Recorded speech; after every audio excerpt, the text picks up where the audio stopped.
sedang dikaji oleh para menteri, Pak Supratman terutama ya, bahwa rencana Presiden akan, kalaulah orang yang diduga melakukan korupsi itu dengan sukarela mengembalikan harta atau uang negara yang mereka korup, atau mereka sudah dipidana dengan sukarela menyerahkan lebih daripada apa yang sudah diputuskan misalnya, juga diserahkan, maka Presiden mengatakan akan dimaafkan.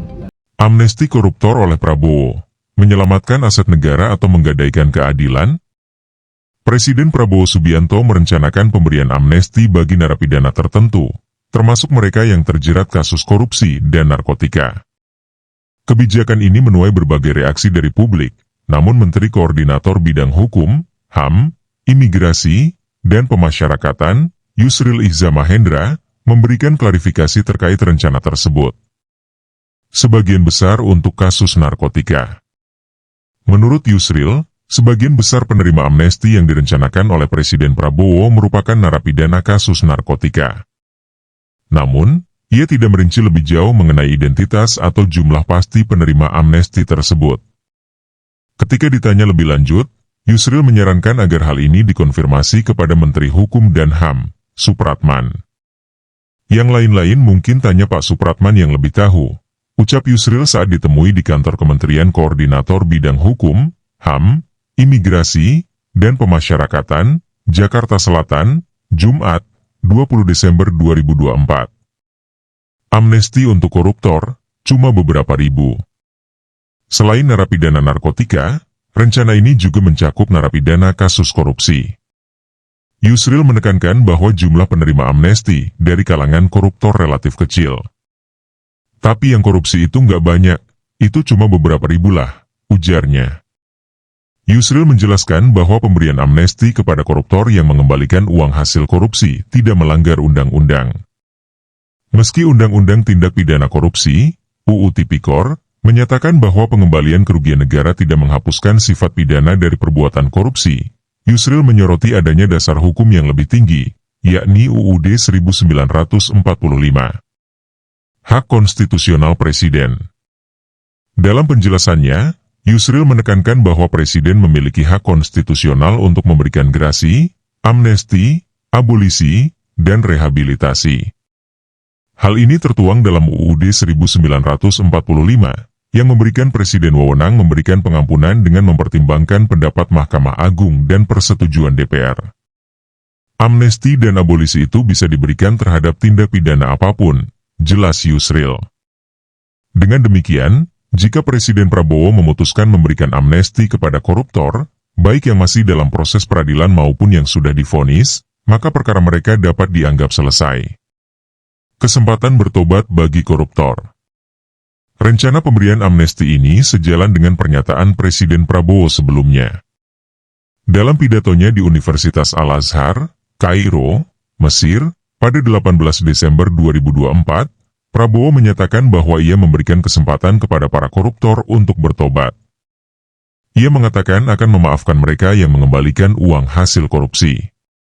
Para koruptor atau yang pernah mencuri, kalau kembalikan yang kau curi, akan saya maafkan, ujar Prabowo dalam pidato yang diunggah melalui kanal YouTube Sekretariat Presiden pada 19 Desember 2024.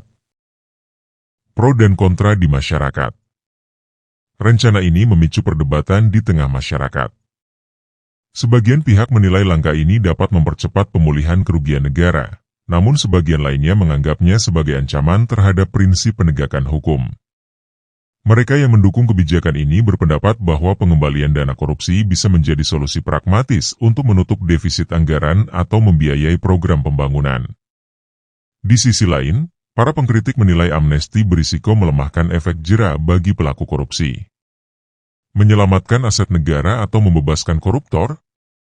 Pertanyaan besar yang muncul adalah, apakah tindakan Presiden Prabowo ini bertujuan untuk menyelamatkan aset negara atau justru menjadi celah untuk membebaskan para koruptor?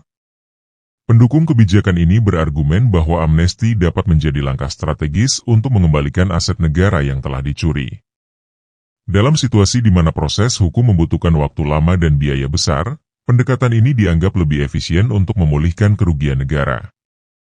Namun, Kritik menyebut bahwa kebijakan ini berpotensi mengirimkan pesan yang salah kepada masyarakat. Memberikan amnesti kepada koruptor, meskipun dengan syarat pengembalian uang, dapat dianggap sebagai pengurangan sanksi moral terhadap kejahatan besar. Selain itu, tanpa mekanisme pengawasan yang ketat, kebijakan ini dapat dimanfaatkan oleh pihak-pihak tertentu untuk menghindari hukuman pidana. Reaksi menohok terhadap kebijakan amnesti. Banyak yang menganggap bahwa langkah ini lebih menyerupai tawaran berdamai kepada para pelaku kejahatan berat daripada kebijakan hukum yang tegas. Pertanyaan kritis muncul, apakah negara sedang menjual keadilan dengan harga pengembalian aset? Jika koruptor cukup mengembalikan uang curian tanpa harus menanggung konsekuensi hukum penuh, maka apa yang mencegah kejahatan serupa di masa depan? Pemberian amnesti juga dianggap sebagai kemunduran dalam perjuangan melawan korupsi. Menghapus sifat pidana dari perbuatan korupsi, walau untuk kepentingan pragmatis, dapat merusak fondasi moral bangsa. Pesan yang disampaikan adalah bahwa kejahatan besar dapat ditebus dengan uang, sebuah pandangan yang merugikan bagi generasi mendatang. Bagi mereka yang mendukung pemberian amnesti, pemerintah harus menjelaskan bagaimana mekanisme ini akan diawasi secara transparan. Tanpa pengawasan yang ketat, kebijakan ini berisiko menciptakan kesenjangan keadilan antara mereka yang memiliki kekuasaan dan akses ekonomi dengan masyarakat biasa. Menanti keputusan akhir. Hingga kini, detil lebih lanjut mengenai kriteria penerima amnesti masih belum diumumkan.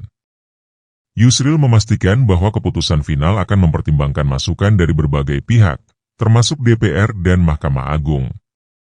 Publik pun menanti kebijakan ini dengan harapan bahwa upaya tersebut tidak hanya menyelesaikan persoalan hukum, tetapi juga mengedepankan keadilan dan kepentingan negara. Namun, harapan ini harus dibarengi dengan pertanyaan kritis. Apakah kebijakan ini benar-benar untuk menyelamatkan aset negara, atau justru menjadi presiden buruk bagi penegakan hukum di Indonesia?